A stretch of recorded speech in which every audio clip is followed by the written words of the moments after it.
Bonjour, mon nom est Ariel Cohen, je dirige le service de cardiologie de l'hôpital Saint-Antoine-Tenon, Sorbonne Université.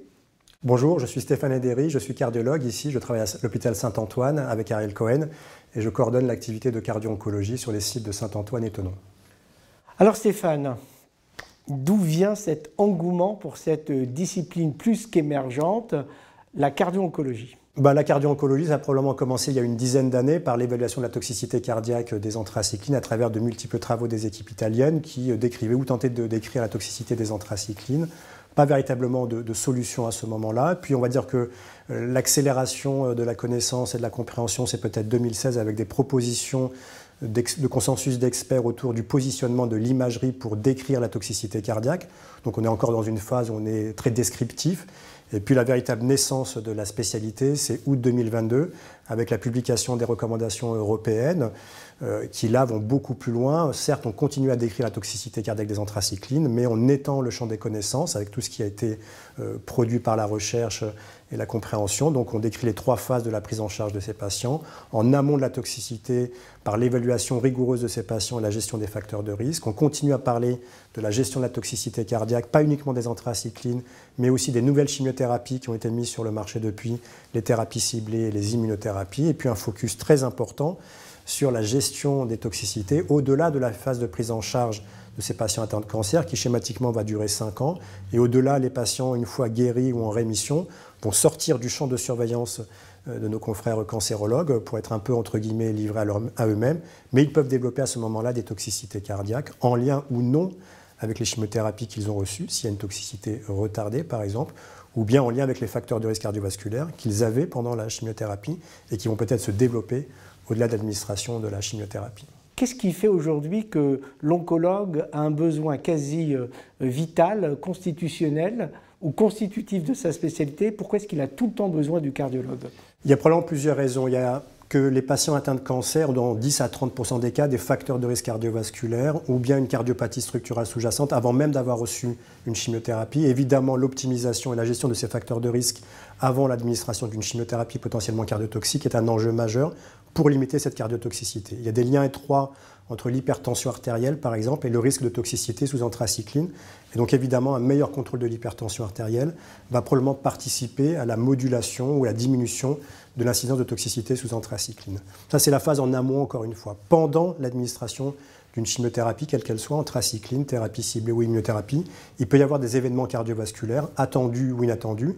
Attendus, on sait que les inhibiteurs de tyrosine kinase, qui sont des thérapies qui sont administrées per os, donc ça facilite considérablement la prise en charge de ces patients, peuvent donner de l'hypertension en même temps qu'elle soigne le cancer. Et donc le cancérologue soigne le cancer, mais le patient développe de l'hypertension artérielle. Il va falloir l'aider à gérer cette hypertension artérielle. Certaines chimiothérapies administrées per os donnent de l'arythmie cardiaque, des accélérations du rythme cardiaque qui vont être à l'origine éventuellement d'accidents neurologiques. Et donc il faut aider le cancérologue qui pense traiter le cancer, il le fait, mais ça s'associe à des effets indésirables, des effets secondaires pour lesquels il faut l'aider. Alors, cela justifie vraiment la démarche de la maison mère, la Société française de cardiologie, puisque à ta demande et à la demande du groupe que tu as mis en place, le groupe de cardio-oncologie, vous avez maintenant donc une reconnaissance. Alors, quelle est aujourd'hui la vie de cette filiale de la société? Bon, c'est un groupe de travail, mais on va évoluer encore. Qu'est-ce que tu vois comme objectif, on va dire, raisonnable? Il y a 3 enjeux majeurs pour nous. C'est d'une part l'amélioration du soin au quotidien par l'amélioration de la collaboration entre oncologues et cardiologues.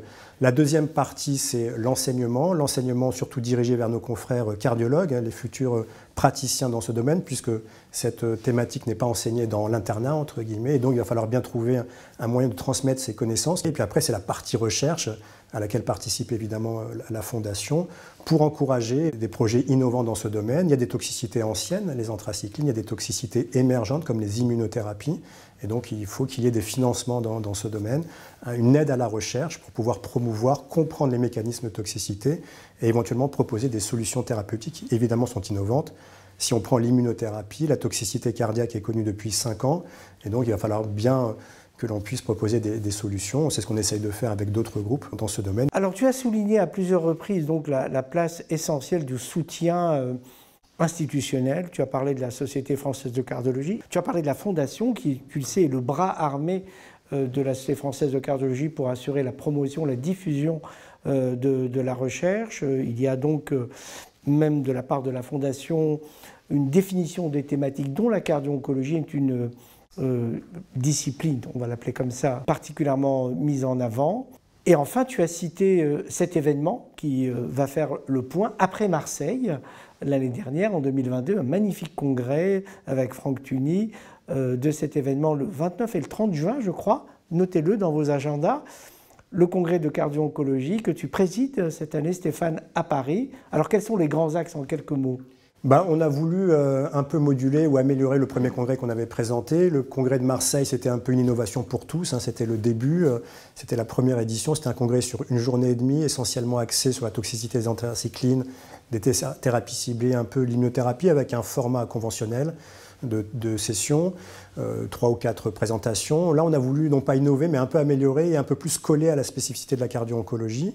Le congrès donc, se déroule les 29 et 30 juin prochains à l'Espace Saint-Martin à Paris. Il dure plus longtemps, il va durer 2 jours. Les formats sont un peu innovants. On a alterné les formats d'1 heure très courts qui semble être la norme en tout cas. La marque de fabrique de la SFC. La marque de fabrique de la SFC. On s'est permis de nuancer un tout petit peu cette proposition en créant des formats un peu plus longs d'1 heure et demie, où il y aura un cardiologue et un oncologue comme modérateurs de ces sessions, et une présentation d'un cas clinique par un cardiologue, et qui sera discuté avec l'ensemble de la salle, comme on le ferait de manière régulière en salle de staff, pour montrer le caractère très pratique et la nécessité d'une interaction entre cardiologue et oncologue. La ligne conductrice, ça va être les recommandations 2022 qu'on va essayer de décliner d'une manière honnête en les présentant évidemment à travers notamment la présence de la première rédactrice de ces recommandations qui sera Teresa Lopez, qui sera présente au congrès, qui fera la session d'ouverture, qui modérera aussi une session. Donc elles seront présentées dans leur grande largeur. On est à 1 an maintenant de ces recommandations, donc on les a à la fois comprises et on est capable de les décliner, mais aussi de les critiquer de manière positive. Et donc il y a des sessions qui vont alterner entre la description de ces recommandations et puis un œil complémentaire sur ces recommandations. Bon, on l'a compris, donc rendez-vous le 29 et 30 juin. Vous l'avez également bien intégré. Cette discipline, la cardio-oncologie, est devenue une surspécialité de la cardiologie et de l'oncologie. Et donc, je pense qu'il faudra être vigilant dans les prochaines semaines, les prochains mois, et en particulier les 29 et 30 juin.